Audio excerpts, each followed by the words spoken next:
or the bourgeoisie. Is it clear? So we go to the feminist theory on conformity. Although there are many forms of feminist theory, I told you we have the liberal, we have the radical, so we check them anyway. Although there are many forms of feminist theory, they all share the belief that contemporary societies are patriarchal. And when we talk about patriarchal, it means a society that is made for men. Are you with me? Yes. To some degree. The interests of men are always considered more important than those of women. In basic terms, therefore, order and control are based on male power expressed in two ways. Interpersonal power, which refers to the physical violence, or various ways the female labor is exploited within the family group. Cultural power focuses on how male-dominated societies are structured to oppress and exploit women. In such societies, men dominate the highest level of economical, political, and cultural institutions. So the society is patriarchal, according to the feminists, because men can be physical and they can also use cultural aspects of it to exploit women.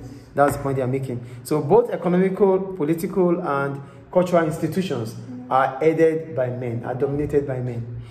So different types of feminism emphasize different forms of control as a way to understand a male-dominated social order. For the liberal feminist, I call it feminist or feminism anyway, but for the liberal feminist, the key form of control is gender discrimination. While for Marxist feminism, they see it as inequality.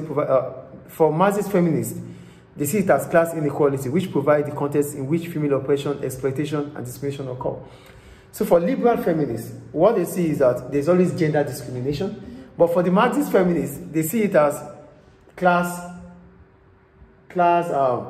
inequality. Like, oh, the females are always below when it comes to position. That's how they see it. Position, yes. For the Marxists. You know, Marxists are about class. Just like work and stuff. So that's for the Marxists. So that's the Marxist feminists anyway. So they say in a competitive capitalist society, men are encouraged to exploit any weakness in women's market position. So the fact that women may be out of the workforce during and after pregnancy, for example, to their own advantage.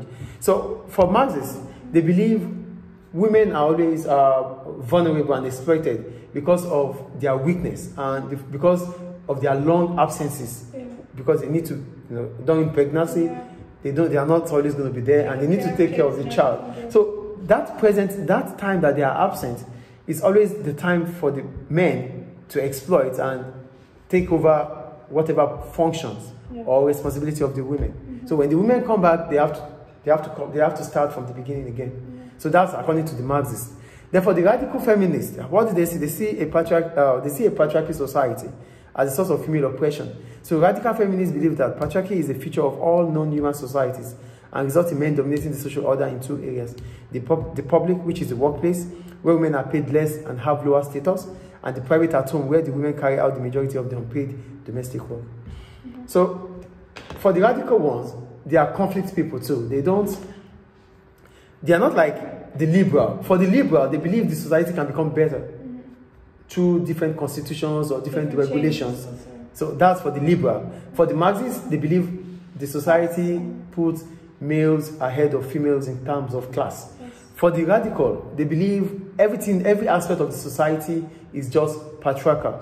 So they don't see at home, they believe that women will do unpaid jobs at home, they will still get less, despite having the same position at work with men. So that is how they see the society, according to the radical feminists. I think the point is clear. Okay? So we go to interactionism.